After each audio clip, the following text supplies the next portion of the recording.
పూరా local. Leadership ఎలా ఉంటుందంటే, ఊరి కోసం, నా నేల కోసం ఒక్కళ్ళు కనుక అడుగేస్తే, వాళ్ళ ఊరి నుంచి అడుగేస్తే, అతను పవన్ కళ్యాణ్ అనే వ్యక్తి దగ్గరికి వస్తే, అది వెళ్ళి ఆ రోజు నా పక్కన యాదృచ్ఛికంగా కావచ్చు, యాక్సిడెంట్లు కావచ్చు, వి హనుమంతరావు గారు ఉన్నారు కాంగ్రెస్. అప్పుడు కాంగ్రెస్ పవర్లో లేదు, టీఆర్ఎస్ పవర్లో, కేసీఆర్ గారు సీఎం. మన శివ మాట్లాడుతూ ఉంటే హనుమంతరావు గారు కూడా వింటా ఉన్నారు. సో నేను చెప్పాను, నేను వెంటనే మన వాళ్ళకి ఎవరికి ఫోన్ చేసి అసలు ముందు దీని మీద ఒకసారి డిస్కస్ చేద్దాం, మాట్లాడుతూ వి హనుమంతరావు గారు అంటే మేము కూడా ఏదైనా చేయమంటావా అన్నాడు.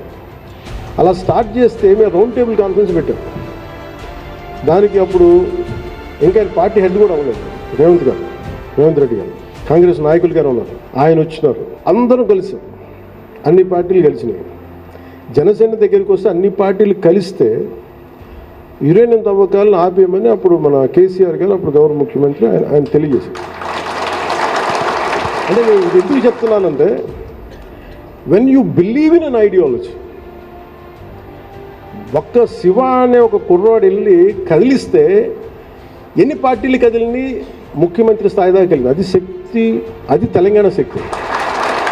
అంటే ఎంత బలం ఉండాలి, ఈ గుండె ఎంత పెద్ద గుండెగా ఉండాలి,